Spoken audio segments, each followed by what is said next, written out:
자, 전 시간에 이어서 이제 복식부기 계속 공부를 하는데요. 자, 기초부터 기말까지 기업은 뭘 하죠? 복식부기를 해요. 이 복식부기라는 게 전 시간에 배웠는데 뭐라 그랬어요? 무슨 주의? 발생주의, 계정기록 이라고 그랬죠? 근데 이 복식부기의 기록을 단식부기보다 정확하다고 그랬어요. 계정이라는 특징이 있죠. 대차평균의 원리 뭐 이런 걸 설명드렸습니다. 그러면 기록만 해선 회계가 아니잖아요. 재무회계는 이 결과를 가지고 만들어내요. 뭘 만들죠? 재무제표를 만들어요. 자, 재무제표는 잠깐 아까 읽어봤는데 이런 게 있어요. 그죠? 재무 상태표, 그 다음에 우리가 손익계산서인데요. 손익계산서에다가 저희가 이제 국제회계 기준을 도입하면서 손익계산서가 조금 커졌어요. 그래서 그 손익계산서 이름이 포괄 손익계산서 이렇게 부릅니다. 그러니까 좀 커졌다 손익계산서 이렇게 이해하시면 돼요. 그 외에도 자본변동표나 현금흐름표 추석 같은 게 있죠. 그러면 이렇게 만들어서 재무제표를 외부에다가 어떻게 하는 거예요? 보고하는 거예요. 근데 이 외부에 있는 사람, 저희가 이제 요 내용은요, 재무제표 공부, 재무회계 이론을 공부하는 게 저희 챕터가 1장, 2장, 3장은 여러분과 제가 복식부기의 기초를 배우는 거예요. 그 다음에 4장에서 이론을 배우고 5장에서 재무제표를 공부해요. 그러니까 자, 1장, 2장, 3장은 복식부기 배운다. 그 다음에 이론과 재무제표를 4장, 5장에서 배운다. 근데 재무제표가 쉬울까요? 어려울까요? 되게 어렵습니다. 그래서 굉장히 여기서 이제 복식부기 배울 때 잘 배워야 돼요. 저희 챕터 1장부터 3장까지인데요.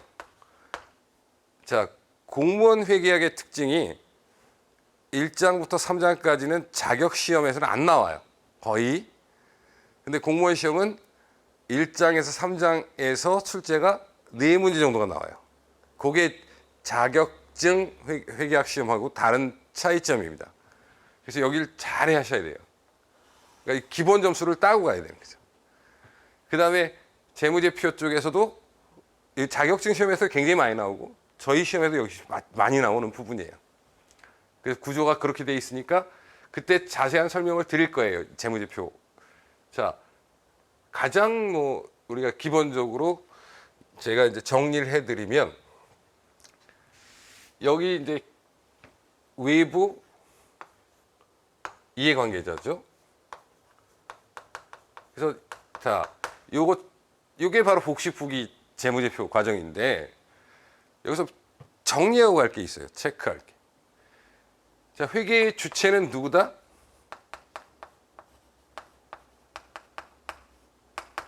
기업이다.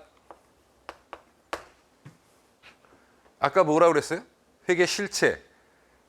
연결 기업 그랬죠? 네. 왜? IFRS에서 연결 기업을 회계 주체로 하니까. 그 다음에 재무제표를 작성해야 되는 사람. 작성의 책임은 누구한테 있다? 경영자한테 있다. 그래서 재밌는 게요. 이 경영자 그러면 여러분이 경영자 말만 하는데 제일 간단하게 경영자가 누구죠? 우리가 대표이사 많이 하시지 않습니까? 대표이사는 이사 중에 대표란 뜻이죠. 대표이사, 책임자, 그죠? 대표이사겠죠. 그래서 대표이사가 이끄는 단체가 이사회거든요. 그러니까 이사회가 경영자라고 생각하시면 돼요. 그 재무제표가 확정되는 날이 언제예요? 책임자가 승인한 날이에요. 책임자가 누구죠? 이사회라고 그랬죠. 그러니까 경영자가 이사회고 재무제표가 확정되는 날은 이 책임자가 오케이 하고 확인한 날이에요. 이사의 승인일. 네, 이거 시험에 나왔어요. 관세사 시험에서. 그리고 마지막 얘기는 이제 주요 이용자가 누구냐. 이것도 이제 잘 나오죠. 자, 누구겠어요? 투자자, 채권자예요. 투자자 그러면 여러분이 이제 누굴 생각하십니까? 주주죠, 주주. 주식회사가 이제 가장 대표니까 출자자라는 얘기예요. 출자자, 투자자, 주주. 채권자는 굉장히 종류가 다양해요. 자, 은행도 될 수 있고, 보험회사도 될 수 있고, 종업원도 채권자일 수 있어요. 왜? 급여를 받아야 되잖아요. 또 물건을 납품한 사람도 네, 채권자죠. 그러니까 회사에 돈을 받을 사람들은 다 채권자예요. 기업한테 돈을 받을 사람들은 다 채권자다. 그래서 이렇게 되고요. 그럼 여러분 여기 경영자가 들어가 있어요, 안 들어가 있어요? 경영자는 굳이 자기가 만들어 가지고 뭐 당연히 보겠죠. 근데 그 사람들을 위한 게 아니에요. 그래서 여기 뭐라고? 외부란 말을 꼭 강조하는 겁니다. 외부 관계 이해관계자, 외부 이해관계자. 이게 이제 여러분과 제가 무슨 회계를 설명하고 있죠? 지금 재무회계를 설명하고 있는 거예요. 그래서 전 시간에 정리했던 내용을 간단하게 요약해서 한번 정리했고요. 그러면 이제 복식보기로 돌아와서 자, 기초부터 기말까지 엄청나게 많은 회계 거래가 생겨요. 자, 우리가 거래라고 하는데 이 거래의 개념은 뭘까요? 자, 아까 말씀드렸죠? 무슨 주의다? 발생주의의 거래가 생깁니다. 이러한 거래를 어디에 적느냐? 우리가 첫 번째 적는 곳이 있겠지만 계정에 적어요. 계정에 적습니다. 계정이라는 걸 잘 모르실 텐데 이제 차차 설명하기 전에 계정이 어떻게 생겼나 잠깐 봅시다. 자, 이게 영어로 무슨 자입니까? T자죠. 원래 계정은 이제 저희 책에는 좀 뒤에 있습니다만은 저희가 이렇게 T자로 적는데 이쪽을 뭐라고 하냐? 차변이라고 부릅니다. 그럼 여기는 뭐라고 부릅니까? 대변이라고 그래요. 그러면 예를 들어서 차변이 증가하다 그러면요. 대변은 마이너스를 적는 걸 거예요. 그러니까 한쪽이 증가하고 한쪽이 감소해요. 그럼 반대로 생긴 것도 있겠죠? 그게 뭐냐? 여기가 차변이고 이게 대변이에요. 그러면 만약에 이 계정은 차변이 증가하면 대변이 감소고 이 계정은 만약에 대변이 증가라면 여기는 어디죠? 차변이 감소예요. 이렇게 기록을 하는 겁니다. 그래서 이 왼쪽과 오른쪽의 금액의 차이를 뭐라고 하죠? 잔액이라고 그래요. 자, 잔액을 뭐라고요? 왼쪽과 오른쪽에 적힌 금액들이 있을 거 아니에요? 그 차이를 잔액이라고 하는데, 계정에 적어서 계정을 가지고 재무제표를 만든다고 그랬어요. 근데 재무제표를 만드는 가장 간단한 방법이 계정을 가지고 만드는 거잖아요. 자, 그럼 계정에 뭘 가지고 만든다? 계정 잔액으로 만들 것이다 라는 거죠. 계정의 잔액으로. 이게 복식부기에 대한 설명입니다, 여러분. 그러면 이제 돌아갑시다.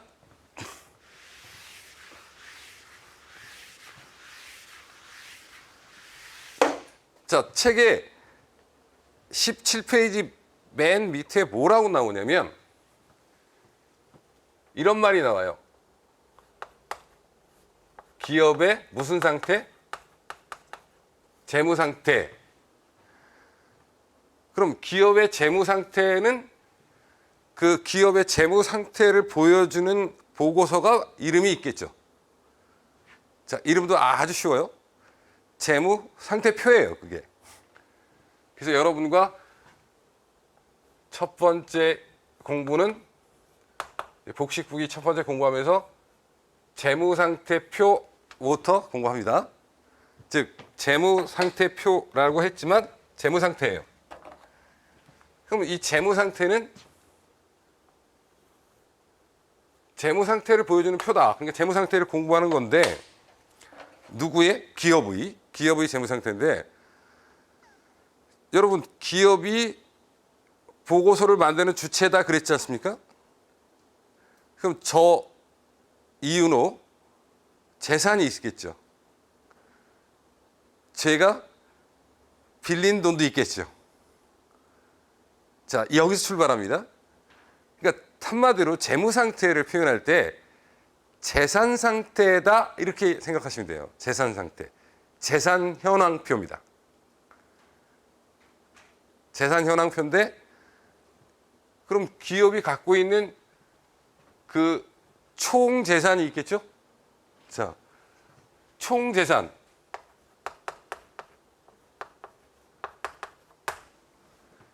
거기서 빚을 빼야죠? 빚. 그걸 뭐라 그래요, 우리가? 채무라고 그죠? 채무. 그럼 뭐가 남아요? 순재산이 남죠. 그러니까 총에서 뭘 빼면 무조건 순이라고 그래요. 그러니까 영어로는 gross. 수는 네트예요. 그러니까 우리가 예를 들어서 독일 유럽식 그 재무제표에서 gross profit 그러면 매출 총이익입니다. 그다음에 net profit 그러면 순이익이죠. 그러니까 뭐 총에서 뭘 빼는 거니까 항상. 그런데 회계는 이 총 재산을 뭐라고 부르냐? 자산 그런단 말이에요. 자산. 영어로 asset. 예, 자산. 채무를 뭐라고 부르냐? 부채 그럽니다. 부채. 다 살면서 한 번씩 들어서 부채가 많아. 부채가 너무 많아. 이게 회계 용어예요. 부채가. 우리가 채무, 뭐 빚, 우리나라로 얘기하면 굉장히 다양해요. 그러면 그걸 나머지를 뭐라고 하냐? 자본 그럽니다. 그래서 기업이 갖고 있는 총 재산, 즉 자산에서 기업이 갖고 있는 채무 같은 부채를 빼면 기업의 순재산이 되는데 그게 자본이다. 그러니까 그래서 이 등식을, 그러니까 유명한 등식이죠. 무슨 등식? 자본 등식이에요. 그런데 이 복식부기를 만든 루카 파치올리는 이 등식을 변형을 하는 거예요. 어떻게 변형하냐? 되게 간단하게 변형하면 되는데, 자산은 뭐 플러스 부채 플러스 자본이다라고 이제 하게 돼요. 그래서 요게 여러분 이제 복식부기 등식인데 그냥 사람들이 회계 등식이라고 하는 겁니다. 재무회계 등식이 돼버린 거예요. 복식부기 등식. 근데 제가 대학교를 다닐 때, 고등학교 때도 저는 상업을 했기 때문에 저희 때는 이제 대학 시험 볼 때 모든 지금 뭐 교육 과정이 얼마나 바뀌었습니까? 근데 사실 저희 때 배운 사람들이 경쟁력이 없느냐, 구태의연한 교육 과정 그렇지 않습니다. 저희 때는 모든 지금 얘기하면 이제 수능 시험이죠. 그런 시험에서 그 반드시 한 과목의 기술을 선택해야 돼요. 예를 들어 농업, 공업, 상업 중에 하나를 선택해야 되는데 상업을 선택했단 말이에요. 그러니까 다 상업은 이 복식부기를 가르쳐줘요. 그렇게 배웠고요. 그 다음에 대학교에서 저는 경영학과를 전공했기 때문에 당연히 회계학을, 네? 그래서 제가 굉장히 유리했어요. 공업한 사람들은요 정말 완전 공돌이잖아요. 경영학과를 왔는데 공업을 선택한 애들은 어떻게 돼요? 회계 F예요. 거의 죽으려고 그래요. 저는 당연히 A 플러스 받았죠. 왜? 그게 유리한 이 차이점이에요. 일찍 하는 사람이 훨씬 더 편하잖아요. 설명을 해도 못 알아듣더라고요. 친구 막 이렇게 가르쳐주는데 화를 내요. 그럼 뭐그 사람 머리 나쁜 사람이냐? 아니요. 나중에 졸업할 때 평점은 저보다 1점 정도 높아요. 네. 근데 어쨌든 먼저 했으니까 굉장히 그래서 여기서 공부를 좀 처음 하는 사람은 우습게 생각하지 마시고요. 저한테 그렇게 F 맞았던 친구가 엄청나게 잘 되고, 네, 아주 유명한 변호사입니다. 걔는 이제 회계사도 따고 사법시험도 되고 그렇게 된 친구가 있어요. 근데 되게 공부를 좋아하는 친구예요. 참 저는 즐기는 거예요, 공부를. 근데 저는 공부를 즐기지 않았어요. 뭘 즐겼어요? 당구 치는 걸 즐기고 술 마시는 걸 즐겼어요. 근데 이제 나중에 기업에 가보니까 이걸 공부를 더 할 걸이라는 생각이 들더라고요. 실제로 필요하더라고요. 대학교 때 배웠던 게 아무것도 아닌 게 아니고 실제 필요하더라. 그래서 이 경영학이라는 건 완전히 기업에 적합한 학문을 배우는 곳이니까 굉장히 저는 후회를 많이 했습니다. 나중에 공부하는데 엄청 힘들었어요. 그때 할 걸. 네. 회계도 그 당시에는 공부 안 했는데 제가 원리를 몰랐어요. 이 자본 등식에서 회계 등식으로 변환되는 그 내용을 모르고 저는 그냥 외웠던 거예요. 근데 자, 제가 이제 설명드리려고 한 이유가 여기 있습니다. 이 별거 똑같은 얘기를 써놓고 이름을 다르게 하느냐? 근데요, 여기는 이 자본의 포커스가 있다면요, 여기는 자산의 포커스가 있는 거예요. 그게 무슨 얘기냐 하는 건데요. 여러분, 그러면 이렇게 해볼까요? 자, 지금 제가 여기 마이너스가 있죠. 여기는 마이너스 부호가 있어요, 없어요? 밑에는 없죠. 마이너스 부호가 없어요. 그러면 얘는 다 뭐란 얘기죠? 플러스란 얘기예요. 그러니까 앞에 아무 부호가 없으면 플러스네요. 플러스, 그죠? 플러스. 여기서 파치올리는 대차평균을 만든 거예요. 어떻게? 아까 제가 그랬죠. 누구는 이쪽이 증가하면 당연히 이쪽은 감소인데, 누구는 반대로 이쪽이 증가하면 이쪽이 감소겠죠? 그런데 우리가 대차평균이 되게 하자는 거예요. 대차평균. 자, 그럼 보세요. 100이에요. 70이에요. 30이에요. 자, 얘가 100이죠. 어떤 애가 있어요? 얘는 70이에요. 얘는 얼마죠? 30이에요. 그러면 지금 밸런스가 맞죠? 왼쪽과 오른쪽에 적혀 있는 게. 그러니까 대차 평균이 되려면 자산이라는 애는 이렇게 적는다면 부채와 자본은 자산과 기록하는 방식이 왼쪽과 오른쪽이 바뀌는 거예요. 정반대로. 그래야만 뭐가 이루어지죠? 대차 평균이 이루어집니다. 그런데 이제 변화를 한번 줘볼게요. 자산이 마이너스 10이 됐어요. 부채가 마이너스 5가 되고 자본이 마이너스 5가 돼야 이게 맞겠죠. 그러니까 이제 여기다가 10을 적을 거 아니에요. 그럼 얘는 이쪽에 적고 마이너스 5를 이렇게 적어요. 그러면 여기 적힌 건 110. 이쪽도 왼쪽과 오른쪽이 대차 평균이죠. 그러니까 대차 평균 때문에 자산과 부채와 자본은 플러스 마이너스를 적는 게 당연히 뭐가 돼야 된다? 정반대가 돼야 한다. 누구 때문에? 대차 평균을 확인하려면. 자, 차변과 대변의 합계가 항상 같게 하기 위해서는 계정 기입의 기초 법칙, 자산과 부채 자본은 플러스 마이너스를 적는 것이 정반대다. 이렇게 되는 겁니다. 그러니까 자산은 왼쪽인 차변의 플러스를, 부채와 자본은 오른쪽인 대변의 플러스를 적어야만 뭐가 이루어진다는 걸 깨우쳤어요. 대차 평균이 된다는 걸 파치올리가 고안해낸 거예요. 자, 루카 파치올리의 업적 요겁니다. 그래서 이걸 무슨 등식? 내회계 등식이라고 한다. 근데 전혀 뭐 그 사람이, 자, 예를 들어서 이런 얘기입니다. 우리가 10에서 마이너스 5를 빼고 마이너스 8을 빼고 마이너스 3을 빼고 플러스 12를 더하고 플러스 5를 하고 플러스 13을 하고 이런 식으로 계산하면 결과가 어떻게 되죠?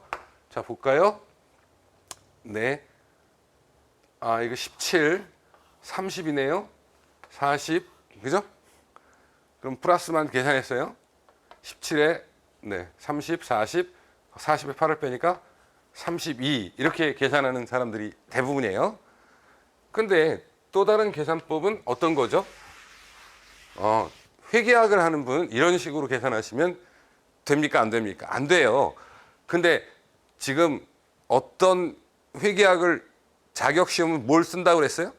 계산기를 쓴다 그랬죠. 그러니까 그 사람들은 뭐 이걸 계산기 가지고 두드리니까 굳이 이렇게 해도 상관없었어요. 근데 저는 여러분에게 철저하게 셈법을 가르쳐 드리는데 셈법이 무조건 대차로 쪼개서 합니다.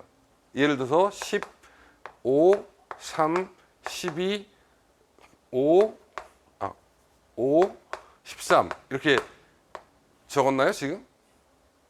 6개 맞죠? 네. 그러면 저희는 어떻게 하냐면 이렇게 툭툭 쳐요. 자, 5 지우고 5 지우고 3 지우고 여기 10. 그럼 자동적으로 어떻게 되죠? 32. 그러니까 셈법 자체를 이렇게 하는, 지금 왼쪽에 있는 셈법하고 오른쪽에 있는 셈법 두 가지가 있지 않습니까? 적극적으로 T자를 써라. 이건 저하고 여러분과 약속입니다. 그렇게 하셔야만 계산기 없이 헷갈리지 않고 셈법을 정확하게 할 수 있고 자신감이 생깁니다. 자, 누구나 이렇게 셈법을 했을 거예요. 이렇게 셈법하는 사람도 있고 그렇게 존재했죠. 근데 이 셈법에서 뭐가 나왔다? 대차 평균을 만들어낸 사람이 루카 파치올리 단체예요. 이 셈법을 이용해서. 근데 그 사람의 힌트는 바로 저 등식. 무슨 등식? 회계 등식이었다라는 겁니다. 회계 등식. 근데 그것을 이 본인은 강의하면서 깨닫어요. 몰랐던 거예요. 그러니까 저 간단한 출발점을 모르고 뭐 복식부기 대차 이것만 되뇌였던 거죠. 대차 평균 막 떠들었었지 대차 평균이 어떻게 만들어졌는지는 선생님도 몰랐었다. 언제 알았다? 강의하면서 알았다. 그럼 어처구니가 없지 않습니까?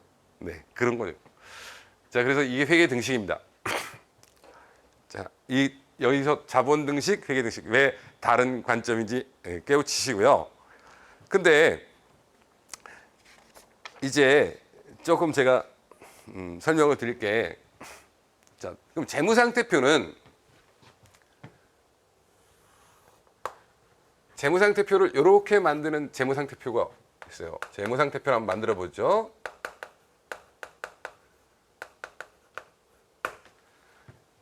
자,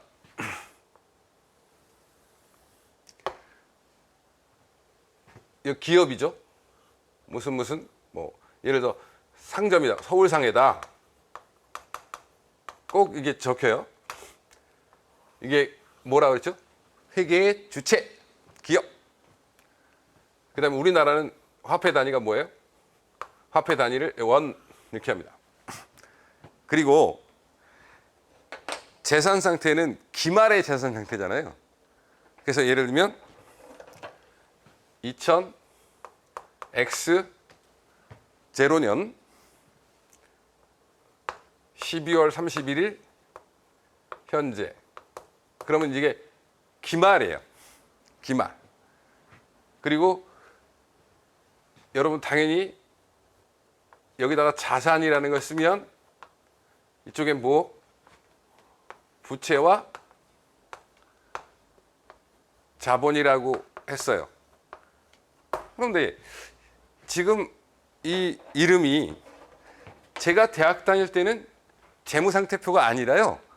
대차 대조표라고 그랬어요. 대차 대조표. 왜? 이게 뭐예요? 대변. 여기는 뭐? 차변. 대조한다. 대차 대조표. 근데 대차 대조표? 아, 너무 웃긴다. 그래서 이 재무 상태표라고 이제 용어를 쓰기 시작합니다. 한국 재택 국제 재무 상태표. 근데 미국에서 영어로 얘기하면 영어는 뭐 밸런스 시트다라고 해요. 밸런스 시트. 근데 당연히 이 왼쪽과 오른쪽이 어떻죠? 일치하겠죠. 이 금액과 이 금액을 당연히 일치합니다. 그래서 잔액을 적든 합계를 적든 당연히 여기다 뭘 적는다고? 잔액을 적는다고. 무슨 잔액이 뭐라고 그랬어요?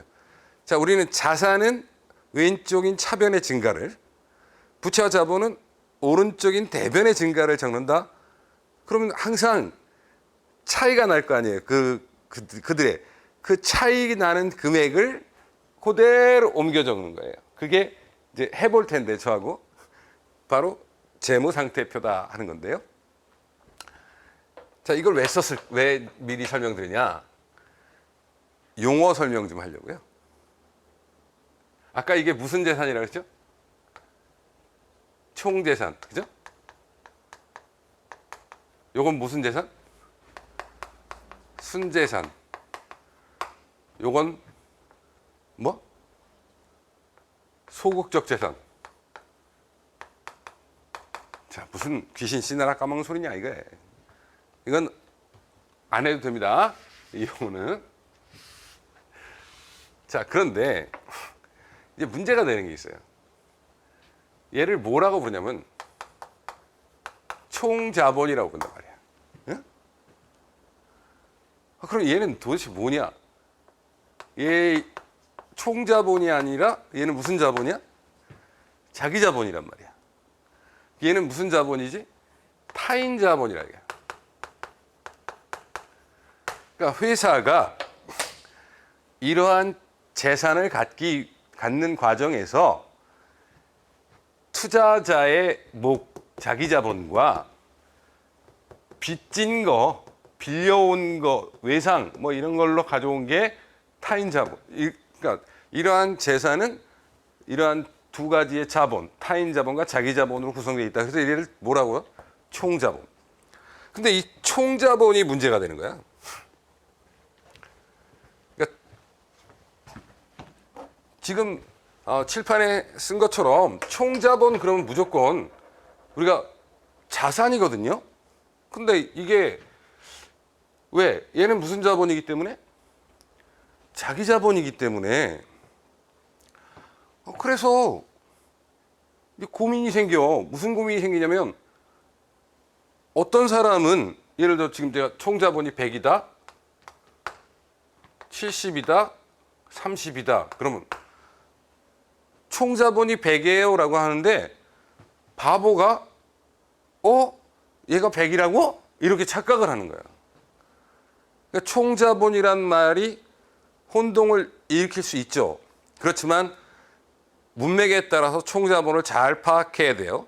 총자본은 일단 기본은 뭐다? 자산이다. 그런데 경우에 따라서는 혹시 이렇게 착각하는 사람들도 있을 수 있어. 그래서 요즘에 총자본이란 말도 쓰지만 이 총자본을 뭐라고? 총자산으로 쓰는 경우가 많습니다. 되게 용어에 당연히 저도 총자본 그러면 자산 이렇게 배웠어요.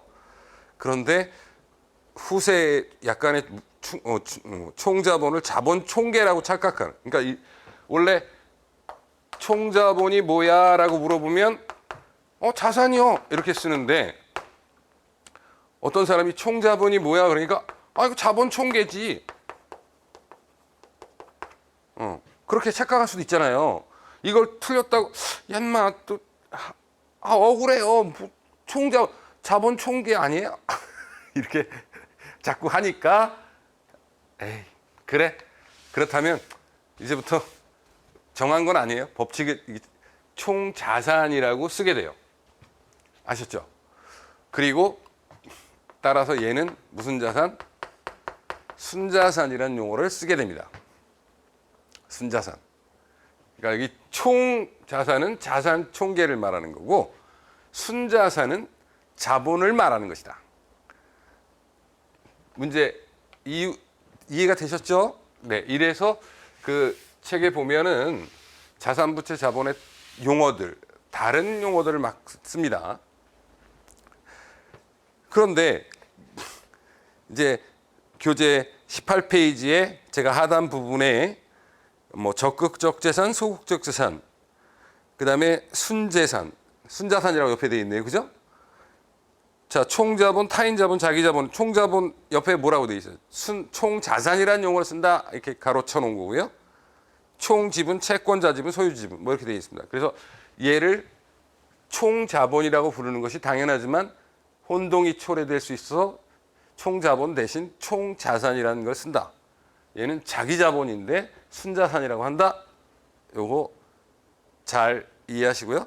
실제로 저희가 기출 문제를 한번 보면서 어떤 혼동이 초래할 수 있는지를 잠깐 보겠습니다. 뭐 문제가 필요한 문제는 저희가 가끔 풀기도 합니다.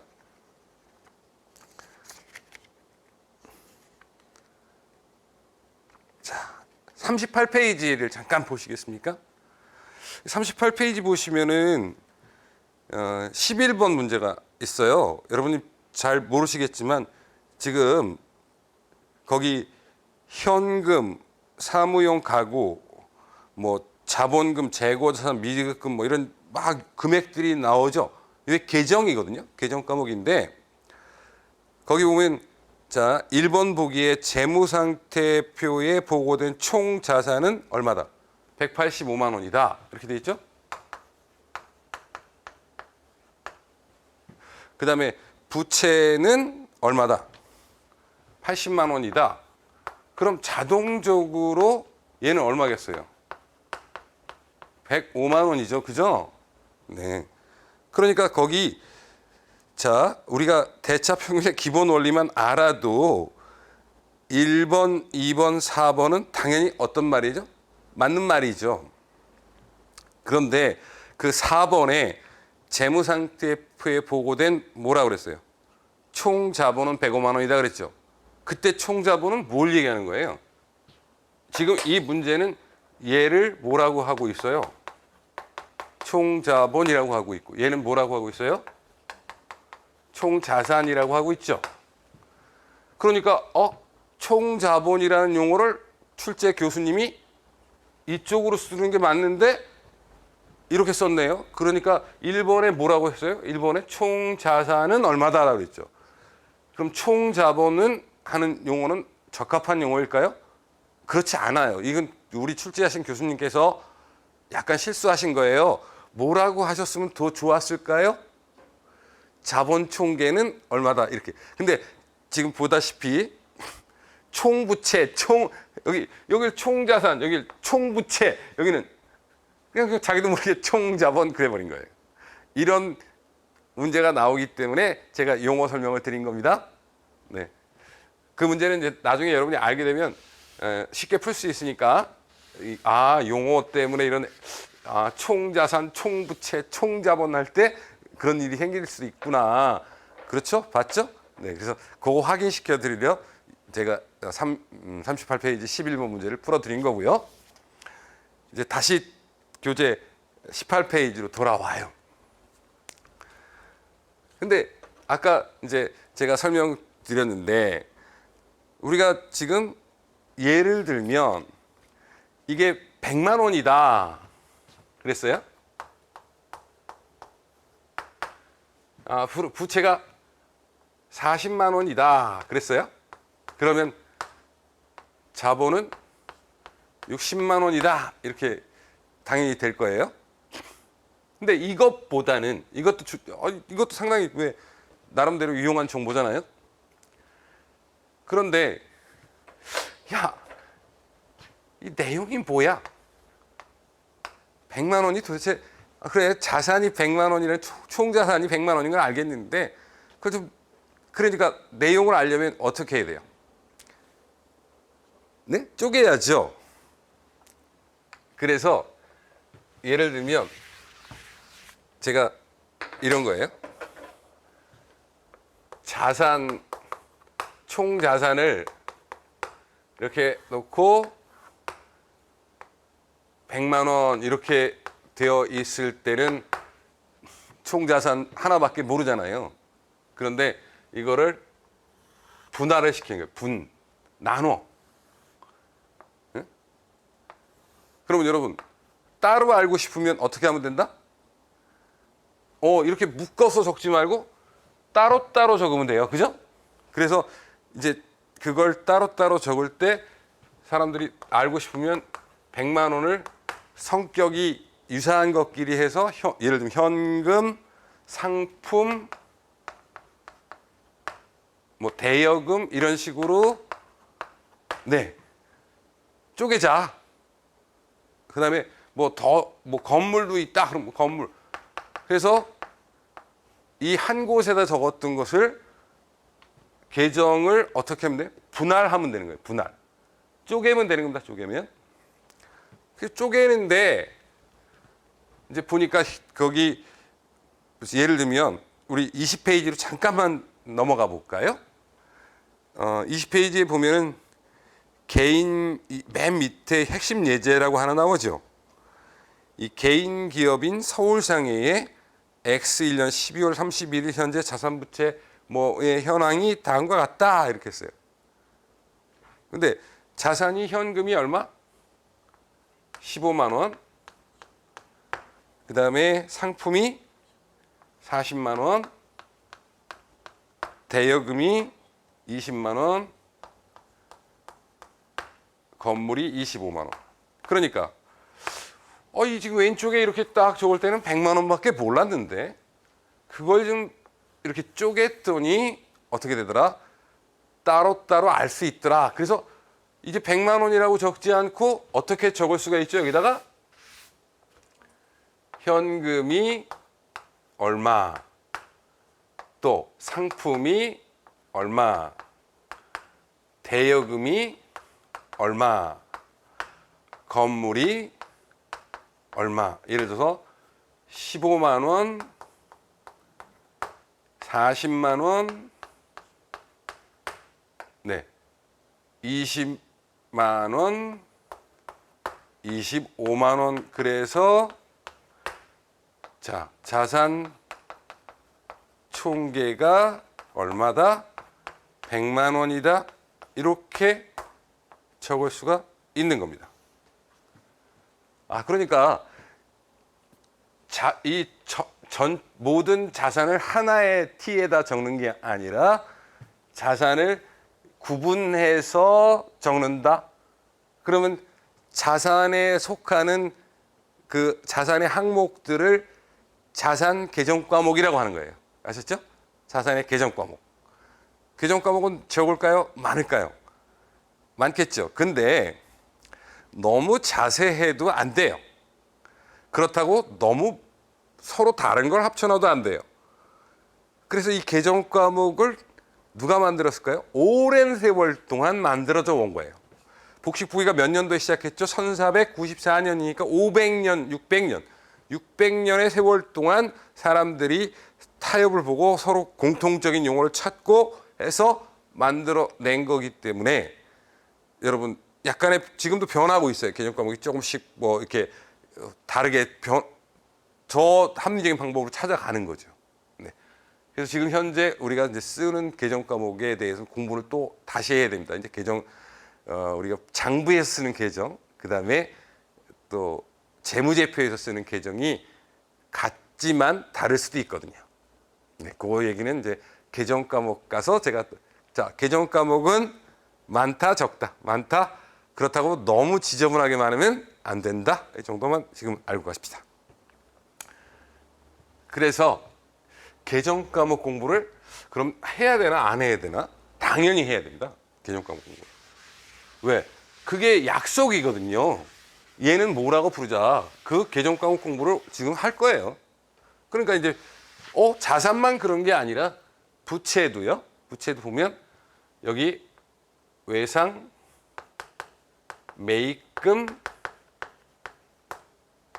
차입금. 잘 모르시더라도 잠깐만 설명드릴게요. 외상 매입금은 뭐냐면 외상으로 물건을 사온 거예요. 차입금은 뭐냐? 빌려온 거예요. 자, 반대말 여기 있죠? 뭐라고? 대여금. 반대말은 뭐? 차입금. 대여금은 내가 빌려준 돈.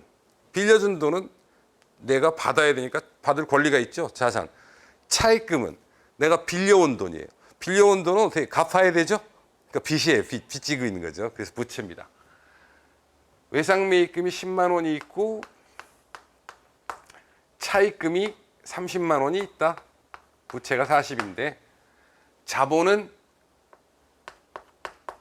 자본금 있고요.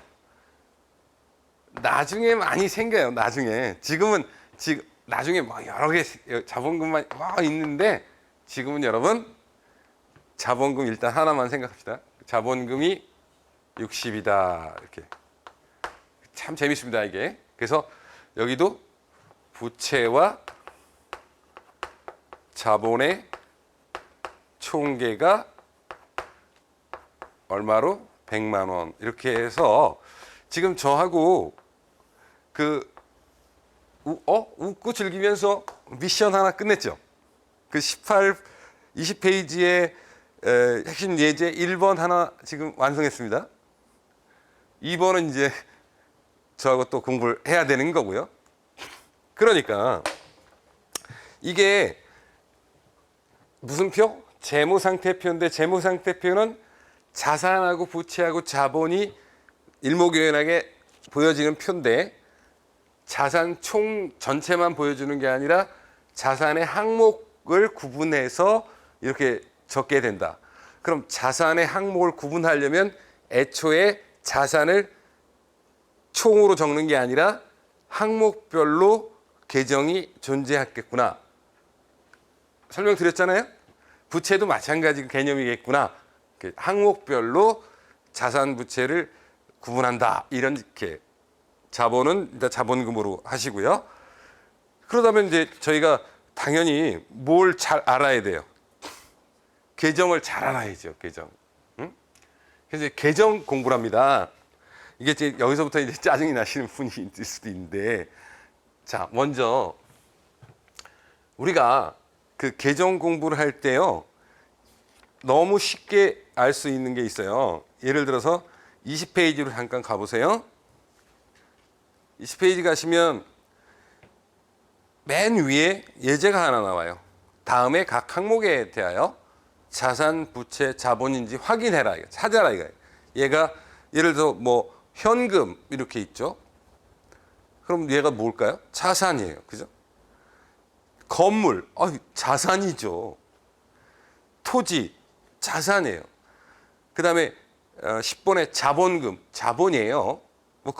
지금 제가 1번, 6번, 5번, 10번은 사실상 기초 회계가 없는 사람이라도 쉽게 얘가 자산인지 부채인지 알 수 있나요? 없나요? 있었어요. 그런데 문제는 대여금 2번, 7번이 반대말이잖아요. 근데 대여금, 차입금 제가 설명드렸죠. 대여금은 빌려준 돈, 차입금은 빌린 돈. 그러니까 대여금 자산, 차입금 부채다. 자, 외상 매출금, 외상 매입금 설명드릴게요. 외상 매출금은 내가 물건을 외상으로 팔아서 받아야 될 돈이에요.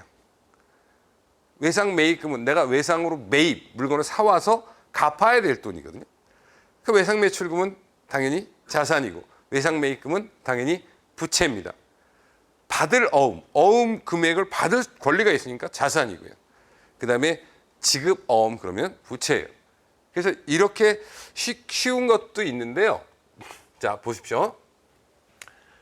여러분, 저희가 이제 8장에 가시면 여러분과 제가 이걸 배워요.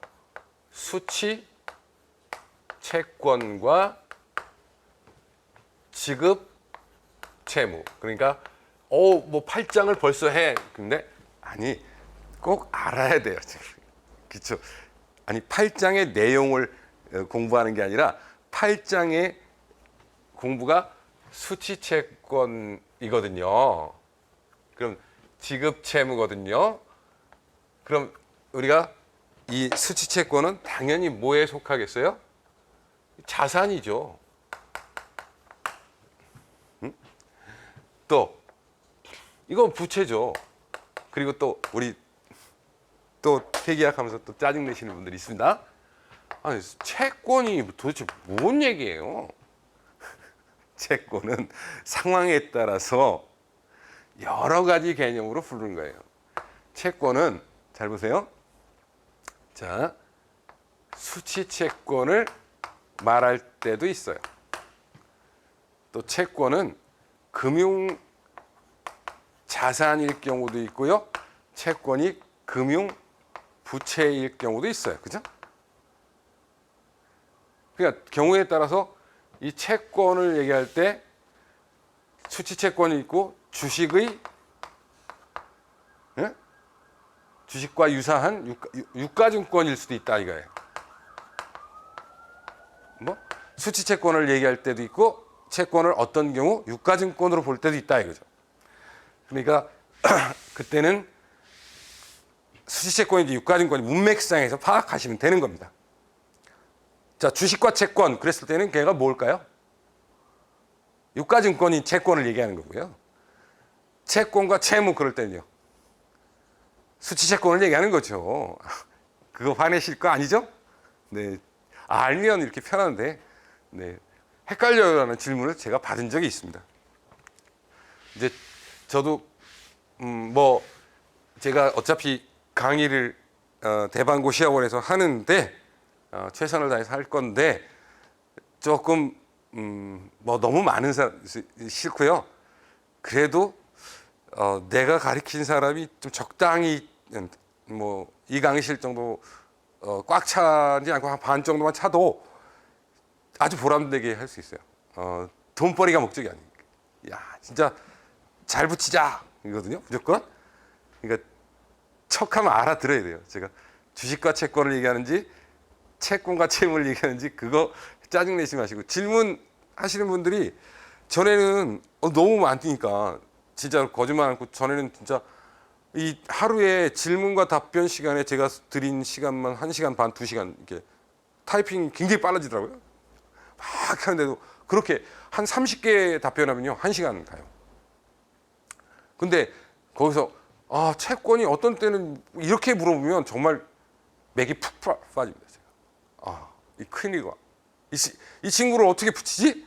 막 이런 고민이 생기는 거예요. 그렇지만 그런 사람도 하면 되더라.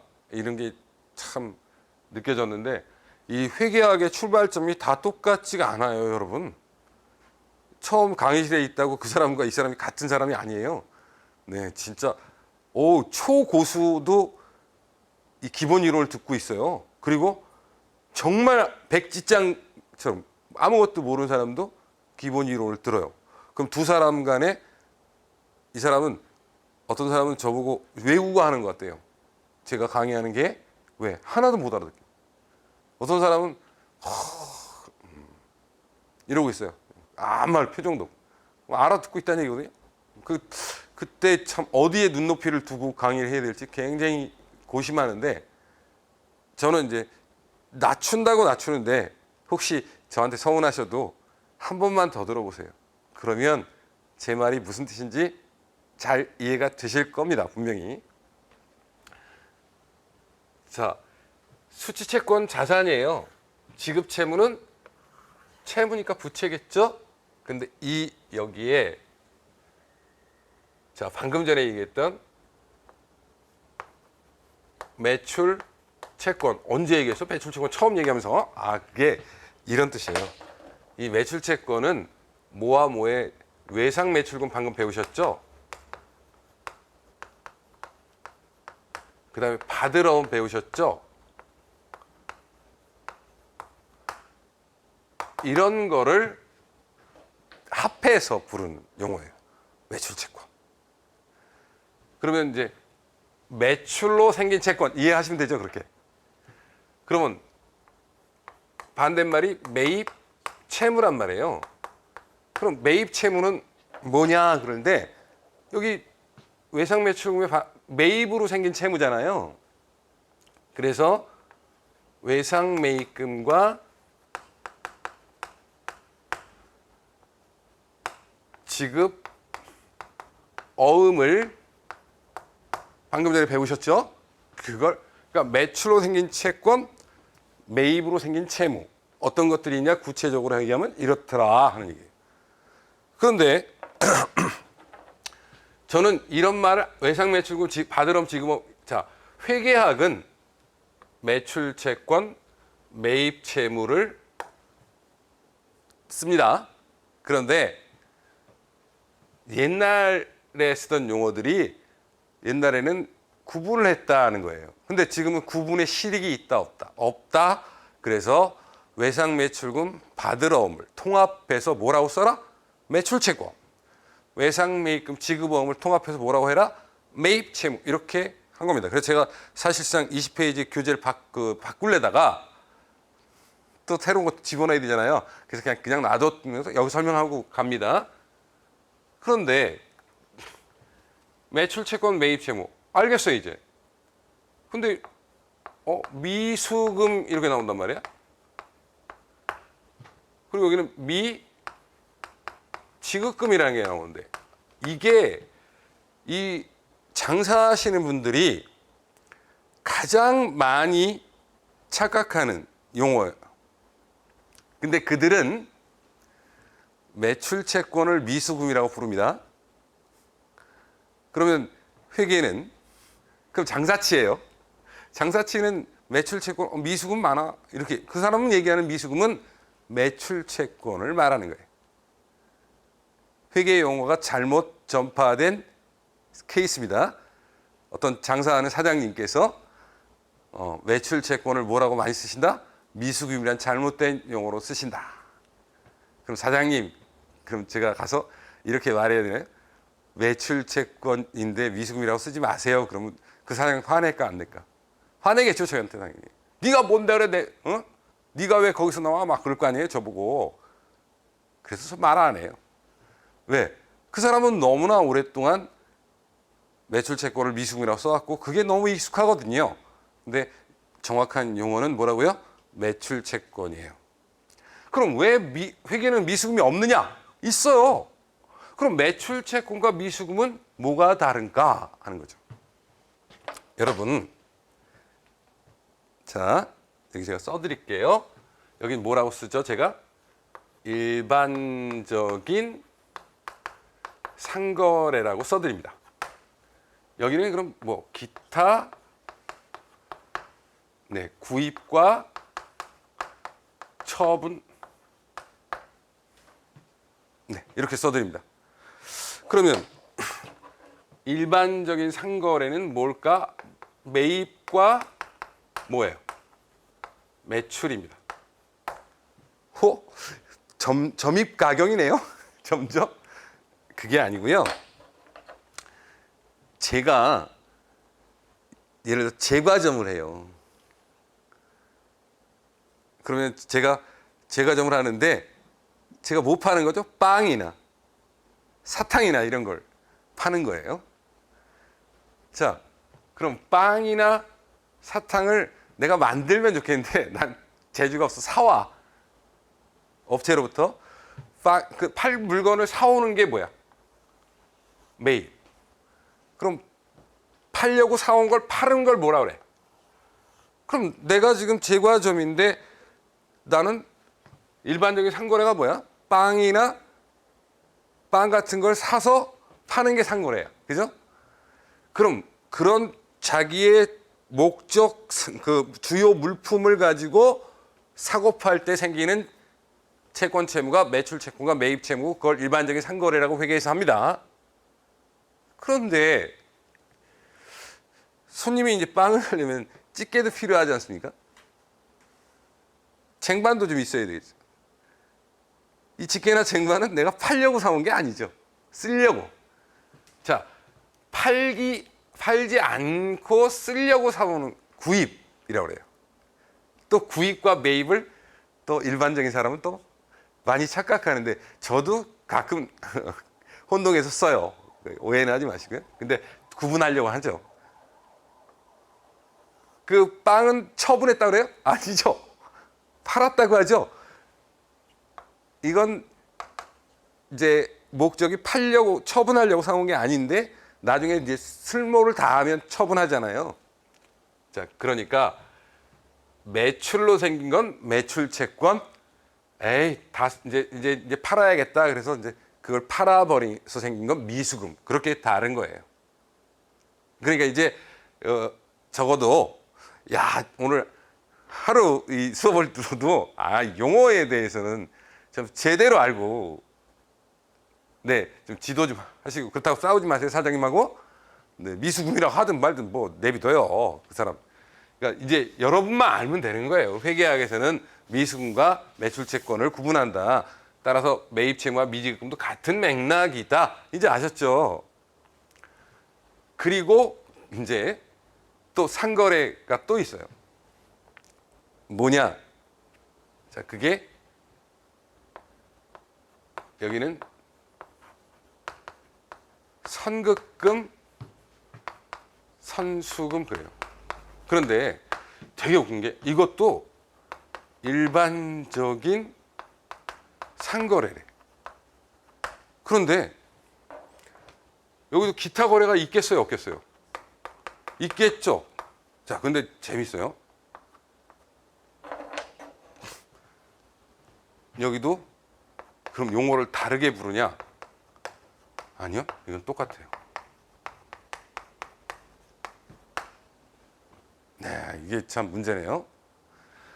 자, 그러니까 선급금, 선수금이라는 게 있네요. 자, 선급금은 뭐죠? 돈을 미리 준 거예요. 선수금은요? 미리 받았다는 거예요. 그럼 내가 돈을 미리 줬으니까 준 돈만큼의 재화나 뭔가를 가져올 수 있겠죠.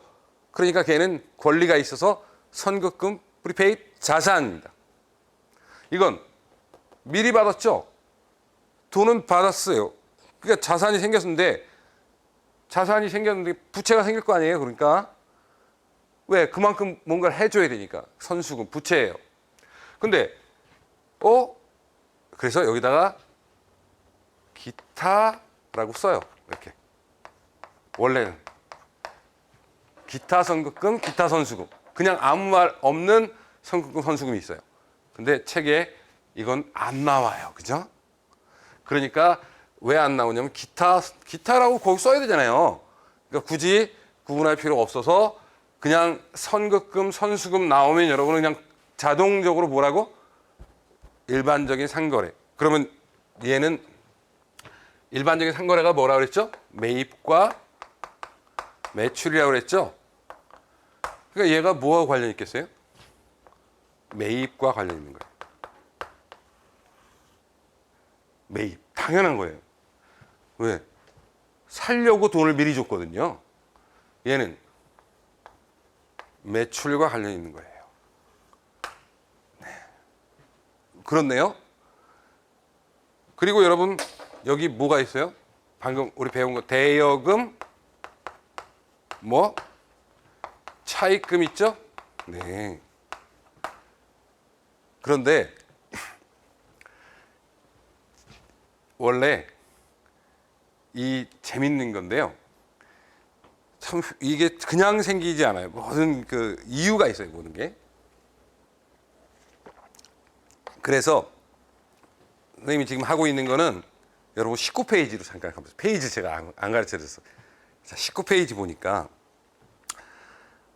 외상거래 현금 수수. 그러니까 이거는 뭐야?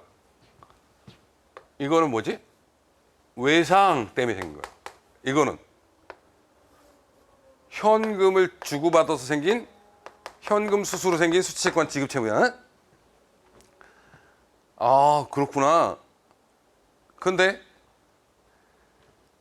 여기 이게 지금 거기 다 우리 19페이지에 있는 거 다 설명하지 않았어요, 지금? 제가 그 외에도 여기 뭐 있죠? 선대금, 예수금. 뭐 이게 선대금은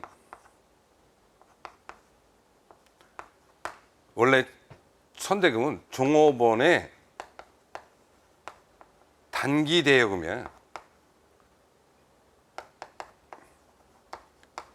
종업원 단기 대여금. 그러니까 자산, 근데 예수금만 알면 돼. 뭐야? 예수금은 이제 세법 시간에 잘 배우실 텐데 원천징수라는 제도가 있어요. 원천징수 제도 때문에 생기는 거예요. 예수금은 부채다. 이렇게 정도만 아시면 돼요.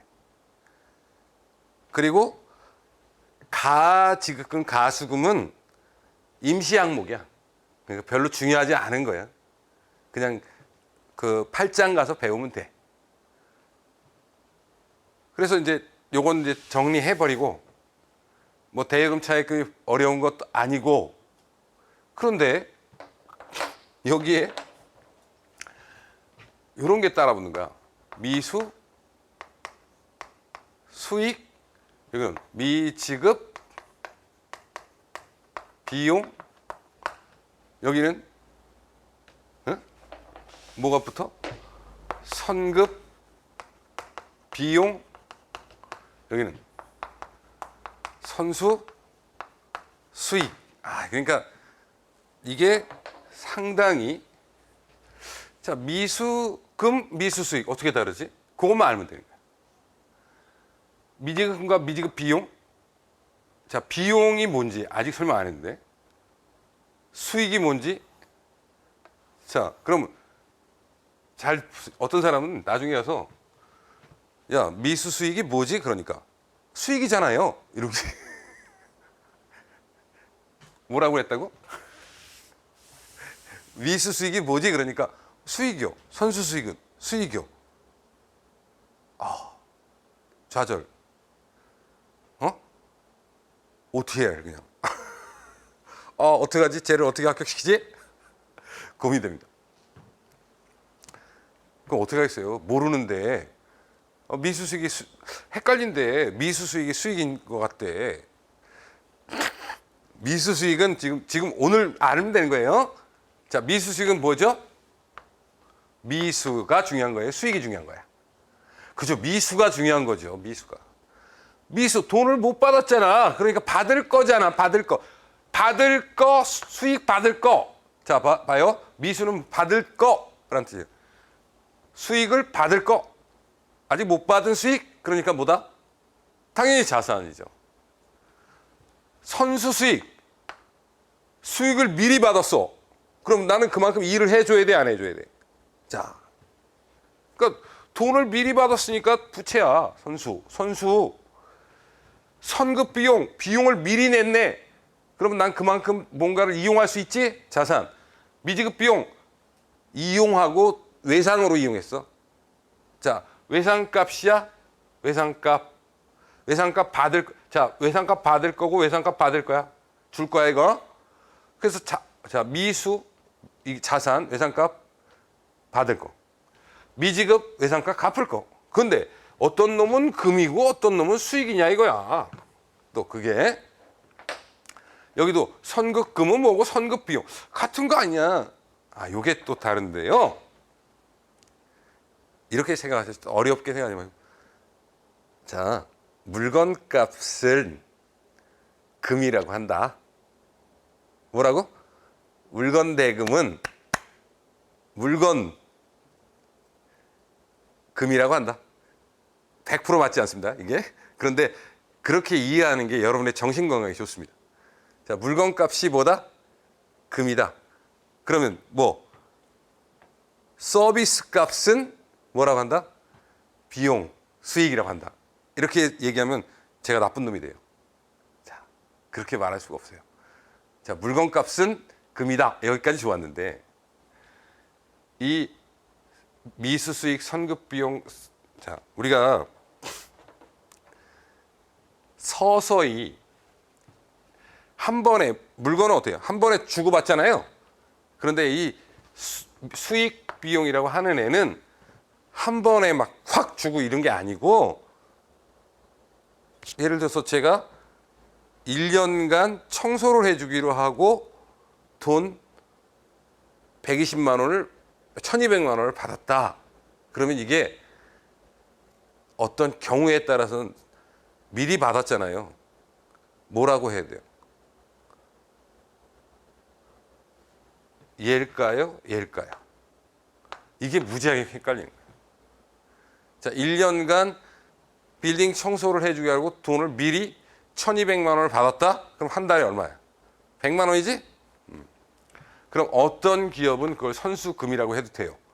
근데 어떤 기업은 그걸 선수 수익이라고 해야 됩니다. 청소 용역이 전문인 회사는 당연히 뭐라고 해야 돼요? 선수금. 자기의 주업이잖아요. 그런데 부업으로 하는 아주 이게 별거 아닌, 그러니까 자질구레한, 내가 주요 수익이 아니다. 주요 사업이 아닌 것은 선수 수익이라고 하는 거예요. 이해하셨죠? 그렇게 어렵습니다, 이게. 선수금, 선수 수익 구분하는 게. 그래서 어떤 교수님들은 선수금을 선수 수익이라고 쓰시는 분도 있어요. 뭐 큰 오류는 아니지만 오류는 오류예요. 오류는 오류. 이거는 물건, 여기는 서비스 이렇게 이해하시면 돼요. 이것도 그런 개념으로 같은 맥락으로 이해해요. 그래서 미수 수익, 미지급 비용, 선급 비용, 선수익은 미수금하고 선수금하고 어떻게 다른지, 그리고 요 내용이, 자, 지금 나와 있는 요 미수 수익, 미지급 비용, 거기에 뭐라고 써 있죠? 결산 정리. 여기도 뭐라고 써 있죠? 결산 정리 이렇게 써 있죠? 그래서 이 계정 과목 몇 개 안 돼요. 외상값, 매출채권 미수금, 매입채무 미지급금. 자, 선거금도 똑같이 기타가 있다 그랬는데 그냥 기타는 안 써서 상거래. 자, 그러면 정리가 잘 처음 회계학을 공부하시는 분이라도 여기서부터 이제 고민이 생기고 말을 못 알아듣겠다. 그런데 제가 더 이상 어떻게 정리를 할 수가 없어요. 이게 회계학 교수도 헷갈려 하는 부분이거든요. 그래서 어렵게 생각하지 마시고 이렇게 생각하시죠. 서비스. 제가 아까 애매한 점이 있다고 말씀드렸어요. 서비스는 미수수익, 미지급 비용, 선급 비용, 선수익이라고 하고, 물건값은 선급금, 선수금 또는 미수금, 미지급금이라고 금자 분다. 이렇게 하고 정리하고 가시죠. 네, 그게 우리의 뭐에 좋아요? 정신 건강에 좋다. 네. 시험에서 그것 때문에 자기가 실수하지는 않아요. 그렇지만 꼭 알아야죠. 선급은 자산이고 선수는 부채다. 네. 아, 미지급 그럼 당연히 부채죠. 미수 당연히 뭐예요? 자산이죠. 네, 그 정도는 네, 반드시 아시고 갔으면 좋겠습니다. 그리고 이제 우리가 재미있는 얘기 하나 더 하고 쉬겠는데요. 뭐냐면요. 자, 매출 채권이라고 하면 얘가 굳이 말을 안 해도 뭐예요? 단기라는 뜻이에요. 그러면 장기는 꼭 써줘야 돼요. 장기성 뭐라고? 매출 채권 이렇게 써줘야 돼요. 근데 우리는 단기 매출 채권에 대해서 단기란 말을 안 쓰고 그냥 이렇게 쓰거든요. 그럼 얘는 우리가 유동, 얘는 비유동 이렇게 되거든요. 유동, 비유동이 뭐야? 이거 뭐 우동은 알겠는데 유동이 나중에 배우시게 돼요.